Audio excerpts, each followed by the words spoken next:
There's a choice that most PS5 players are familiar with: favor graphics or favor performance. With the PlayStation 5 Pro, Sony's big selling point for its $700 upgraded console is that you'll no longer have to choose. Removing that decision, or at least narrowing that divide, is one of the key targets for PlayStation 5 Pro.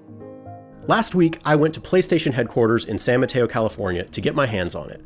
I played around a dozen games side by side on both the PS5 and PS5 Pro, including Final Fantasy VII Rebirth, Marvel Spider-Man 2, Horizon Forbidden West, and The Last of Us Part 2, getting the chance to experience the improvements firsthand, as well as chat with many of the developers responsible for upgrading those games for the new hardware.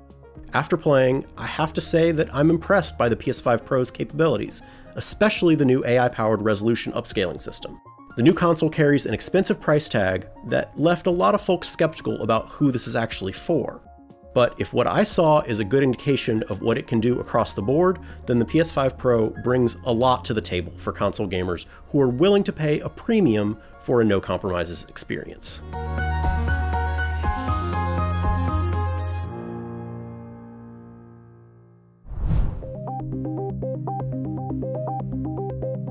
Put simply, at a hardware level, the PS5 Pro is a PS5 with a more powerful GPU. Sony was coy about exact numbers, but their team says it will have 67% more compute units than the base PS5, which has 36. Some basic math tells us that that new system will be around 60 compute units, which puts it roughly on par in PC graphics cards terms with the AMD Radeon RX 6800. Beyond the raw power increase, Sony is touting two major software improvements to support that new GPU: better ray tracing and that upscaling system that I mentioned. That's called PlayStation Spectral Super Resolution, or PSSR.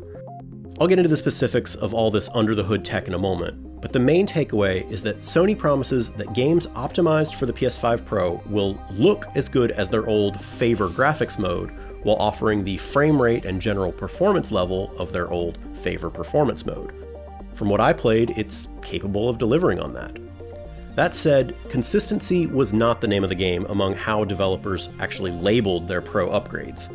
It's a little silly that just as there has never been a universal standard for the various graphics modes on PS5 games so far, the PS5 Pro options are similarly scattered.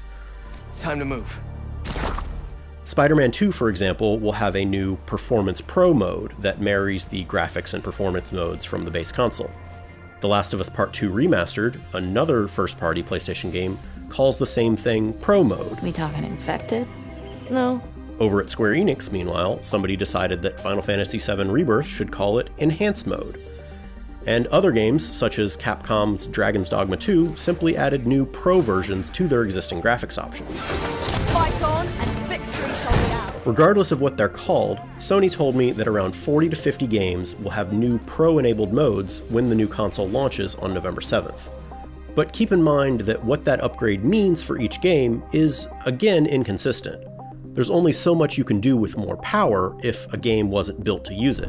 For example, FF7 Rebirth looks absolutely incredible when set to favor graphics on the base PS5, but that's at the expense of a 30 FPS cap. Performance mode, on the other hand, feels much better to play at 60 FPS, but it suffers from significantly lower fidelity textures that really put a damper on the visual feast. The PS5 Pro, however, eliminates that issue.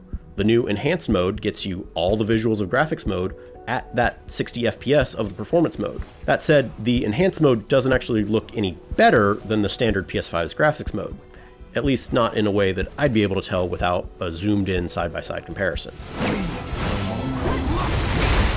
Still, more powerful hardware means that any game, whether it has a new specialized mode to take advantage of the PS5 Pro or not, should simply run better than it did on an older console. But things aren't going to look better unless that game's developers put out a new mode with more detailed graphical techniques enabled. In other words, you should keep your expectations in check. The PS5 Pro can certainly pretty up a game, and if developers put in the work, it puts more demanding graphical techniques like ray tracing within reach. But it is not a magical remastering machine. For instance, the upgraded version of Hogwarts Legacy that I played showed off some quite impressive new ray tracing effects, with reflections bouncing from the stained glass windows of Hogwarts Castle onto its polished marble floors, or students walking the hall being reflected in the gleaming surface of a suit of armor as they pass. Light and shadows were similarly impressive, as the bright glow of my Lumos spell scattered into 1,000 pieces from the tangled web of a devil's snare root. But these ray tracing effects did nothing for the relatively basic character and facial models, which pale in comparison to the visual marvel that is FF7 Rebirth. You coming? Yeah. Of course we are. For that, we'd have to wait for the team at Avalanche to do the work of upgrading Hogwarts Legacy in the same way that Naughty Dog did for The Last of Us Parts 1 and 2. Finally, we added custom hardware for machine learning and an AI library called PlayStation Spectral Super Resolution. All these graphical and performance improvements are made possible in part by PSSR. AI upscaling has existed in the PC realm for several years now in the form of NVIDIA's DLSS, short for Deep Learning Supersampling, and it's delivered dramatic increases in frame rates without sacrificing visual quality. AMD's Fidelity FX Super Resolution, or FSR on the other hand, does its upscaling via an open source algorithm. Can I have my bow back now? In short, upscaling allows a game to render at a lower, and thus less demanding, resolution, and then upscale that to a higher resolution output. But traditional upscaling techniques have their limits. A frame can only be scaled up so far before the result looks worse than where it started. Introducing AI to the process, however, allows upscalers to generate new, higher resolution frames without artifacting and other visual blemishes. In other words, AI upscaling allows a console to start with an even lower resolution and then still look great at full 4K, resulting in higher frame rates. He's bringing the whole place down! Thus far, only NVIDIA's DLSS has used AI to aid in the upscaling, something that has largely given it a sizable lead over FSR and other upscaling implementations in most benchmark tests. PSSR, meanwhile, uses an AI upscaler that Sony developed in collaboration with AMD, the first of its kind seen in a gaming console or from AMD as a whole. I mentioned before that the PS5 Pro's approximately 60 compute units put it roughly on par with the AMD Radeon RX 6800. But the RX 6800, nor any other AMD card on the market right now, isn't doing AI upscaling. PSSR is. From what I've seen, it seems to be capable of achieving similar results to what DLSS has done for PC gaming over the past few years, and I can't wait to see how developers push the graphical envelope now that the hardware can better keep up with their ambitions.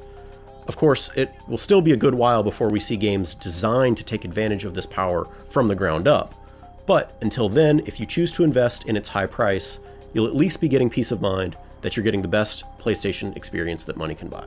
Simply put, it's the most powerful console we've ever built, and a worthy addition to the PS5 family. For more, be sure to check out our interview with developers about the biggest improvements made possible thanks to the PS5 Pro, and for everything else, keep it right here on IGN.